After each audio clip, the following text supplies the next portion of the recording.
acha que sabe o que é o direito de cidadania por nascimento nos Estados Unidos da América, pense de novo. Não é tão simples quanto nascer na terra das águias carecas e da torta de maçã. É bem mais complicado. Por mais de 150 anos, isso definiu quem é considerado americano e o que significa pertencer. No episódio de hoje do The Infographics Show, explicamos o que é cidadania por nascimento nos Estados Unidos da América. Na eleição dos Estados Unidos da América de novembro de 2024, 63% dos eleitores de direita consideraram a imigração uma questão extremamente importante. 23% dos eleitores de esquerda concordaram. Em 20 de janeiro de 2025, o presidente Trump assinou uma ordem executiva sobre cidadania por nascimento. Ela buscava acabar com a cidadania automática para filhos de imigrantes sem documentação e para aqueles nascidos de pessoas com status legal ou temporário nos Estados Unidos. Isso colocaria, na prática, os filhos de imigrantes sem documentação, mesmo aqueles nascidos nos Estados Unidos da América, como não sujeitos à jurisdição dos Estados Unidos, da mesma forma que os filhos de diplomatas são considerados. Exigir cidadania americana dos pais faria os Estados Unidos adotarem o método jus sanguinis para conceder cidadania, em vez do jus soli. Defensores da cidadania por nascimento afirmam que o sistema de imigração é fundamental para a cultura americana. O país, afinal, foi fundado por imigrantes documentados e indocumentados. Para algo que parece simples, isso tem sido um campo minado político há mais de um século. Se você nasceu em solo americano, você é americano, não importa de onde seus pais vieram. Você recebe um número de seguro social, um passaporte e todos os direitos que vêm com eles.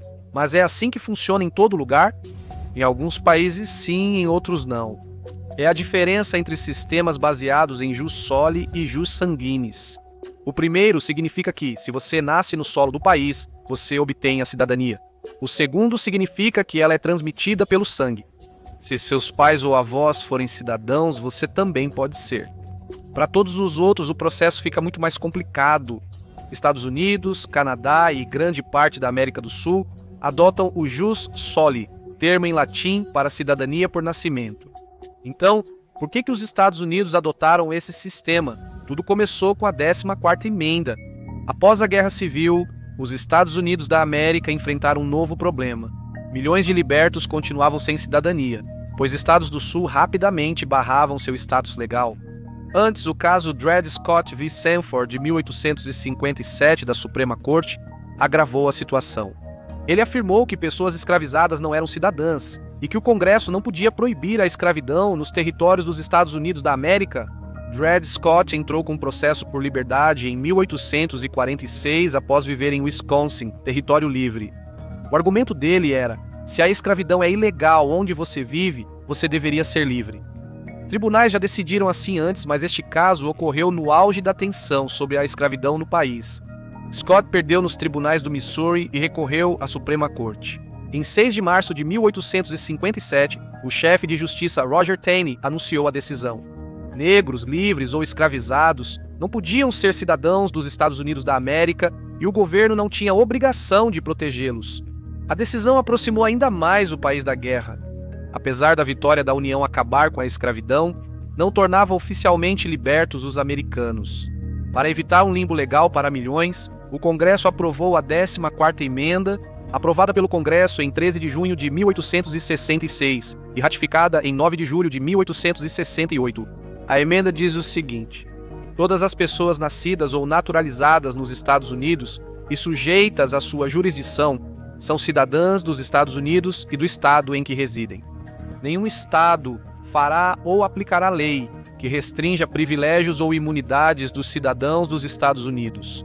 Junto com a 13ª Emenda, que proibiu a escravidão, exceto como punição por um crime, foi uma rejeição direta do caso Dred Scott v. Sanford na Suprema Corte decidiu: os Estados Unidos da América adotaram cidadania por nascimento. Isso garantiu que pessoas anteriormente escravizadas e seus filhos nunca mais seriam privados da cidadania. No entanto, a emenda não é tão simples quanto parece. Existem algumas exceções. Por exemplo, crianças nascidas de diplomatas estrangeiros nos Estados Unidos não se qualificam porque não são consideradas sujeitas à jurisdição dos Estados Unidos. Elas ainda estão sob jurisdição dos países de origem.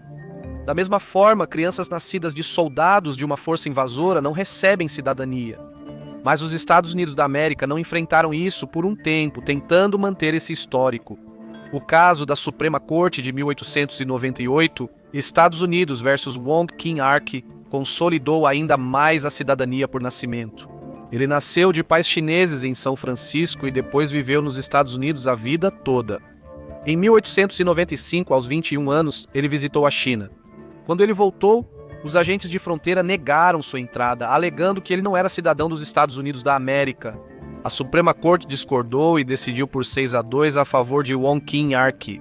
Apesar da clareza da emenda e dos casos judiciais, a imigração voltou a ganhar destaque político. O Pew Research Center e o Departamento de Segurança Interna estimam que havia 11 milhões de imigrantes indocumentados nos Estados Unidos da América em 2022. Isso representa cerca de 33% da população total dos Estados Unidos da América. Outros argumentam que o rápido aumento de imigrantes indocumentados após os lockdowns exige repensar o direito à cidadania por nascimento. Após a pandemia de 2020, enquanto várias economias colapsaram, os Estados Unidos da América tiveram a recuperação financeira mais forte. Imigrantes indocumentados passaram a entrar em grande número, representando 41% da população dos Estados Unidos da América em 2023. Alguns observadores argumentaram que o aumento foi de curta duração, começando no início de 2024, especialmente após a introdução de regras mais rígidas de elegibilidade para asilo na fronteira entre os Estados Unidos da América e o México. Os encontros com migrantes não autorizados começaram a cair drasticamente. Na segunda metade do ano, as travessias estavam nos níveis mais baixos em anos. De acordo com a Alfândega e Proteção de Fronteiras dos Estados Unidos da América, os encontros nos pontos de entrada caíram de forma constante, diminuindo cerca de 60% entre maio e dezembro. No fim do ano, os encontros com a patrulha de fronteira caíram 81% em relação a dezembro de 2023. Além disso, os apoiadores do Jussoli argumentam que, em termos práticos, isso também previne a apatridia, o que é uma preocupação ainda maior. Quando você analisa de quais países vem a maioria dos imigrantes indocumentados, 80% dos imigrantes indocumentados nos Estados Unidos da América são da América Latina e do Caribe. A maioria desses países adota Jussoli. Crianças nascidas de pais indocumentados da América Latina nos Estados Unidos da América podem não ter status legal, como não nasceram nos países dos pais. Filhos de pais de certos países da América Latina podem ter cidadania automática, mas não é o caso da maioria. Por exemplo, se os pais são do Brasil e não registraram o nascimento nas autoridades brasileiras, o que é improvável vivendo irregularmente no exterior, eles enfrentariam um processo legal longo aos 18 anos, deixando sua situação anterior incerta. Alguns países da América Latina exigem que crianças retornem e residam lá para obter cidadania plena. E embora um ano em uma praia no Rio de Janeiro pareça ótimo agora, nem todo mundo quer ou pode fazer isso. Esse é outro argumento para os apoiadores do Jussoli. É injusto fazer as crianças pagarem pelas escolhas dos pais. Todos os 50 estados dos Estados Unidos da América têm alguma versão das leis de responsabilidade parental, responsabilizando os pais, em casos extremos, pelos crimes cometidos por seus filhos menores de idade. Só 29 estados possuem leis de responsabilidade filial, e isso só em sentido financeiro, não criminal.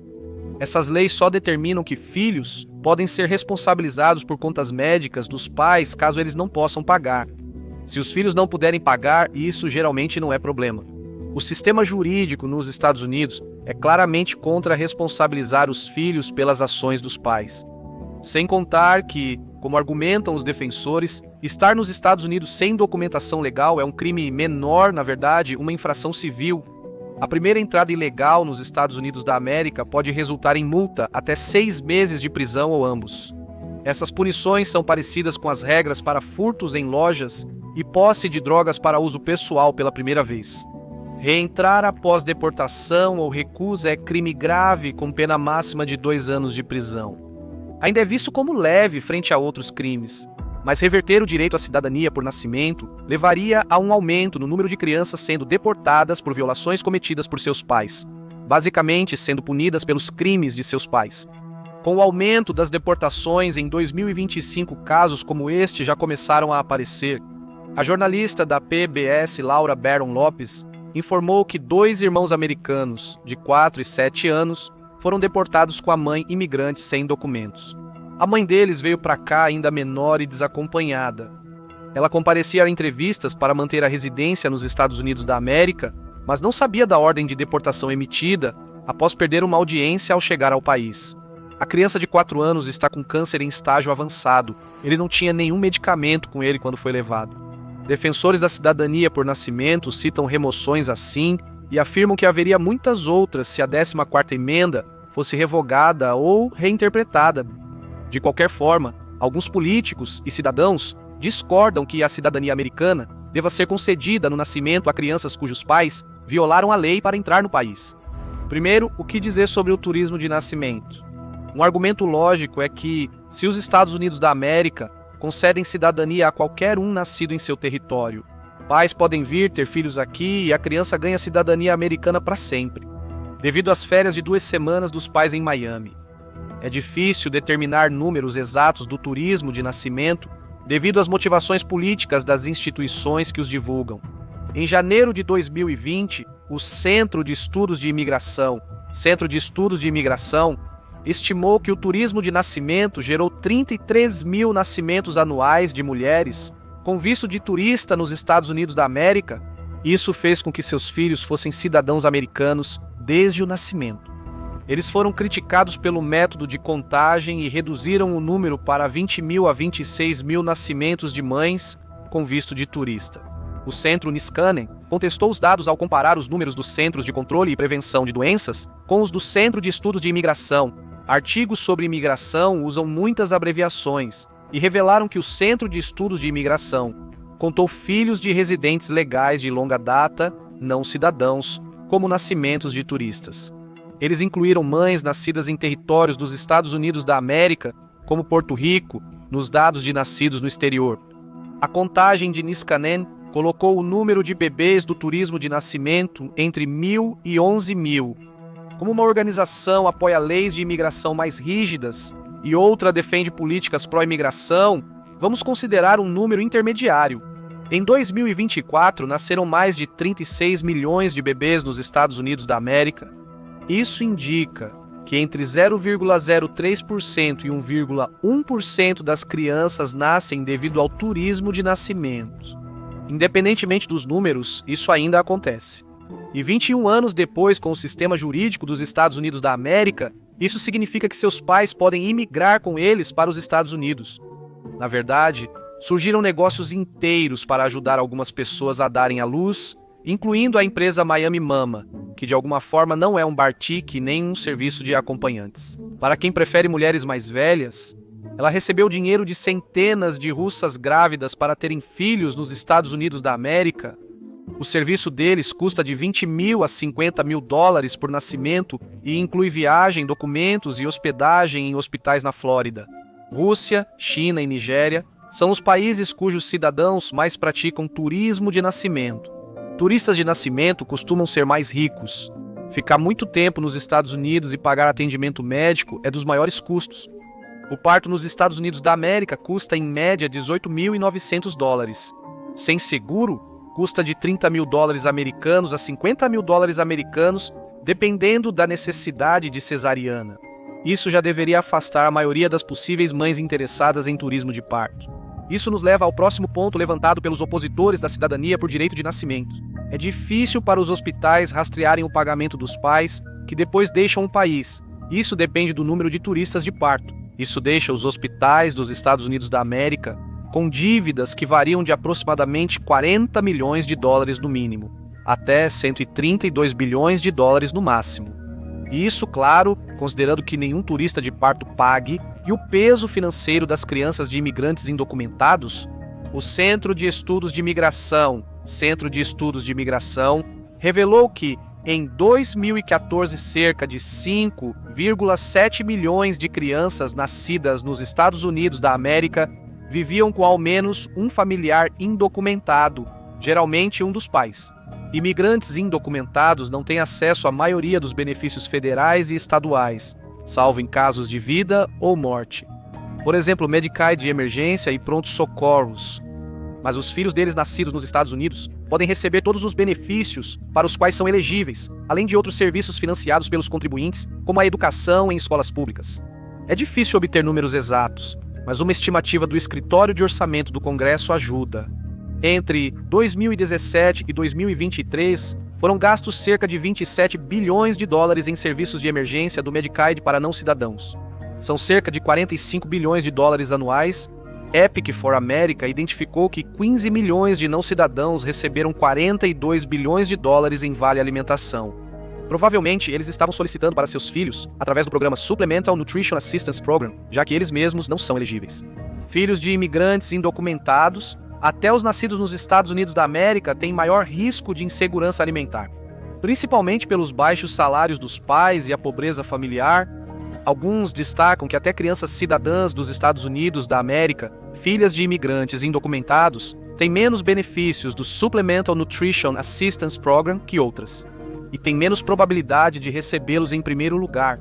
O governo ajusta os benefícios do Supplemental Nutrition Assistance Program conforme o número de pessoas elegíveis na família. Ou seja, um filho único nascido nos Estados Unidos da América de pais sem documentação só receberia benefícios do Supplemental Nutrition Assistance Program para um membro elegível da família. Um filho único de pais cidadãos receberia benefícios do Supplemental Nutrition Assistance Program para 3 membros elegíveis. Imigrantes sem documentação devem pedir benefícios em nome dos filhos menores. Existe muita ansiedade ao pedir benefícios do governo, pois temem que qualquer contato com a burocracia possa resultar em deportação. Fome Zero Colorado deve garantir aos imigrantes sem documentos que pedir o Supplemental Nutrition Assistance Program não resultará em deportação nem afetará a elegibilidade à cidadania dos Estados Unidos da América. No fim, tudo se equilibra a longo prazo, mais ou menos. Opositores da cidadania por nascimento dizem que cuidar de imigrantes sem documentação e seus filhos custa pelo menos 10 bilhões de dólares. Apoiadores afirmam que imigrantes sem documentos pagam mais impostos do que recebem em benefícios para si e seus filhos nascidos nos Estados Unidos da América. Um estudo do Instituto de Tributação e Política Econômica, revelou que imigrantes sem documentação pagam mais impostos que o 1% mais rico em 40 estados. Na verdade, isso ocorre porque o 1% mais rico costuma achar formas de pagar pouco, não porque pagam muito. O Instituto de Tributação e Política Econômica revelou que, em 2022, imigrantes sem documentos pagaram 967 bilhões de dólares em impostos. O governo federal recebeu 594 bilhões de dólares e os estaduais e locais 373 bilhões. Foram cerca de 8.900 dólares por pessoa em 2022. A maior parte dos impostos foi paga por meio de impostos sobre a folha de pagamento, incluindo impostos da Previdência Social, impostos do Medicare e impostos do Seguro-Desemprego. Imigrantes sem documentos não podem obter seguro social, mas podem conseguir um número de identificação individual do contribuinte, que tem função semelhante para impostos. Você não acessa os benefícios, mas aproveita a vantagem de pagar impostos nos Estados Unidos da América. No entanto, esses valores por pessoa não incluem os benefícios que vão para os filhos deles. Um filho nascido nos Estados Unidos da América de um imigrante sem documentação pode se qualificar para um máximo de pouco mais de 3.700 dólares americanos em benefícios do Supplemental Nutrition Assistance Program.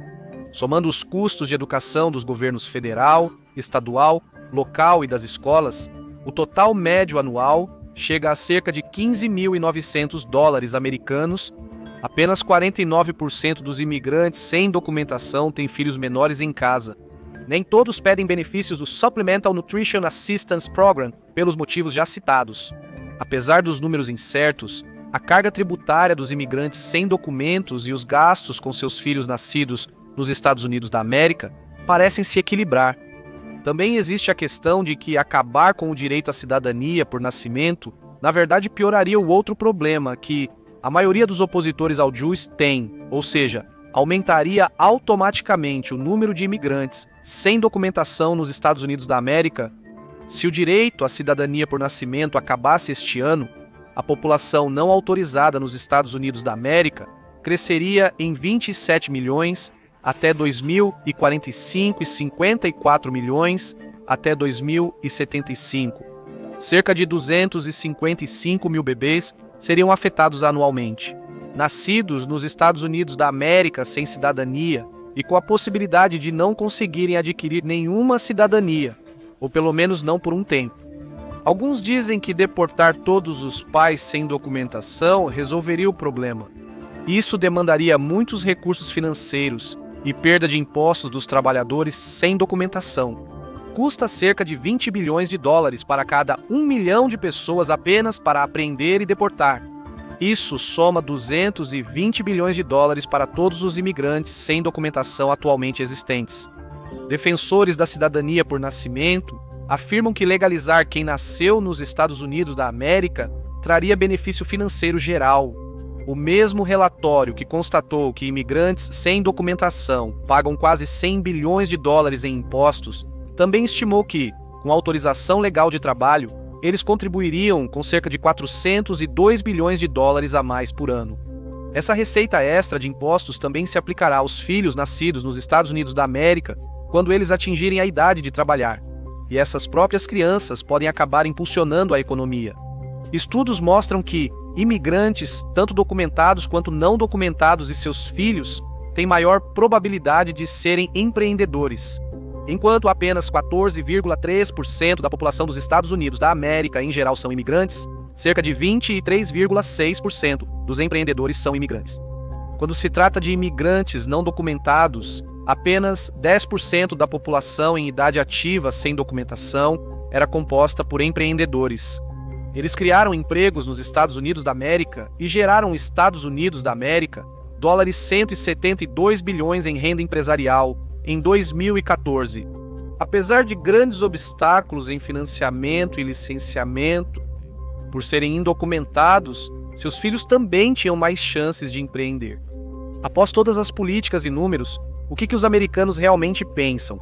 O Centro Pew pesquisou adultos dos Estados Unidos da América em abril de 2025 sobre cidadania para pais de imigrantes indocumentados.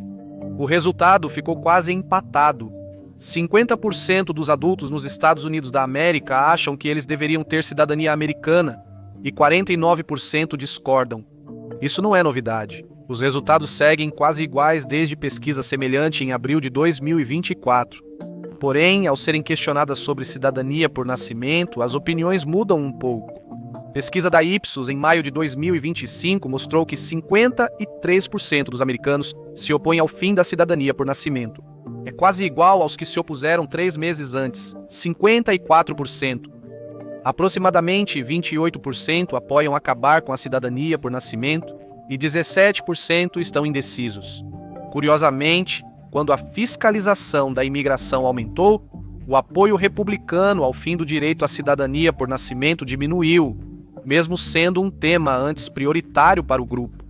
Em fevereiro de 2025, 56% apoiavam o fim da cidadania por nascimento. 3 meses depois, apenas 48% apoiavam. Aproximadamente 11% dos democratas apoiam acabar com a cidadania por nascimento. Embora muitos países ofereçam cidadania por nascimento, os Estados Unidos são um dos poucos ricos que ainda adotam essa prática. Vários países europeus exigem residência ou parentesco para conceder cidadania. Então, os Estados Unidos poderiam mudar? Alguns dizem que apenas uma emenda constitucional poderia sobrepor a 14ª emenda. Alguns dizem que isso depende da interpretação dos tribunais sobre a emenda e o que está sob jurisdição dos Estados Unidos da América.